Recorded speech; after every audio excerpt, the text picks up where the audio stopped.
माँ की सिलाई मशीन। रेवती देवी उत्तर प्रदेश के छोटे से कस्बे लालगंज की रहने वाली एक सीधी सादी गृहिणी थी। उनके पति सुरेश एक प्राइवेट फैक्ट्री में काम करते थे और दो बच्चे, बेटा अंकित 15 साल का और बेटी पूजा 12 साल की। घर छोटा था, सपने भी साधारण, लेकिन जिंदगी शांति से चल रही थी। लेकिन एक दिन सब कुछ अचानक बदल गया। रात के करीब 10 बजे एक फोन आया। सुरेश का एक्सीडेंट हो गया था। हालत नाजुक थी। रेवती बच्चों को पड़ोसी के पास छोड़ अस्पताल दौड़ी। 1 महीने के इलाज के बाद सुरेश तो बच गया, लेकिन चलने फिरने लायक नहीं रहा। नौकरी भी चली गई। अब रेवती के सामने सिर्फ सवाल ही सवाल थे। राशन कैसे आएगा, बच्चों की पढ़ाई का क्या होगा, दवा कैसे चलेगी। कुछ दिन रिश्तेदारों ने मदद की, फिर वही पुरानी बातें। औरत होकर कमाने निकलेगी क्या, बच्चों की सरकारी स्कूल में डाल दो, कभी सिलाई सीखी भी है क्या। रेवती चुप रही, लेकिन उसके मन में कुछ आस थी। उसने घर के स्टोर में रखी पुरानी सिलाई मशीन निकाली। वो शादी में आई थी और 15 साल से किसी ने छुई भी नहीं थी। धूल झाड़ी, तेल डाला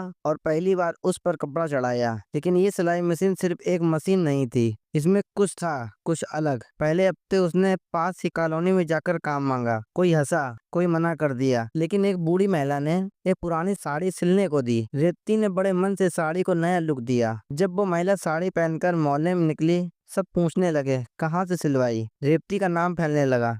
अब उसके पास काम आने लगा। लेकिन कुछ अजीब बात थी, जो भी कपड़ा वो इस सिलाई मशीन पर सीती, उसमें कोई ना कोई कमाल हो जाता। किसी के बेटे को इंटरव्यू कॉल आ जाता, किसी की बेटे की शादी तय हो जाती, किसी का बंद कारोबार चलने लगता। पहले तो रेवती को लगा ये संयोग है, लेकिन फिर उसे अपनी माँ की बातें याद आ गईं। इस मशीन में तुम्हारी नानी की दुआएं हैं, उन्होंने इससे अकेले पूरे परिवार को पाला था। रेवती ने मशीन को ध्यान से देखा। एक कोने में अंदर की तरफ धातु पर कुछ बुदा हुआ था। श्रद्धा और श्रम, चमत्कार। उसे समझ आ गया, ये मशीन कोई ताबीज नहीं थी। चमत्कार उस मेहनत और भरोसे में था जो वो हर एक कपड़े की सिलाई में डाल रही थी। अब उसने इसे अपना मिशन बना लिया। बस सिर्फ कपड़े नहीं सिलती, वह हर टाँके में उम्मीद बुनती थी। 3 साल में उसने एक छोटा बुटीक खोला, माँ की मशीन, जहाँ वो गरीब महिलाओं को मुफ्त सिलाई सिखाने लगी। पूजा अब डिजाइनिंग सीख रही थी और अंकित एक ऑनलाइन ट्रेनिंग सेटअप बना रहा था अपनी माँ के नाम से। सीख, कभी भी अपने साधनों को छोटा मत समझो। जो टूट जाए उसे छोड़ो मत, उसमें कुछ नया बनाने की ताकत हो सकती है। सच्चे श्रम और नियत में वो ताकत होती है जो किसी साधारण चीज को भी चमत्कारी बना देती है। अगर आपको ये कहानी प्रेरणादायक लगी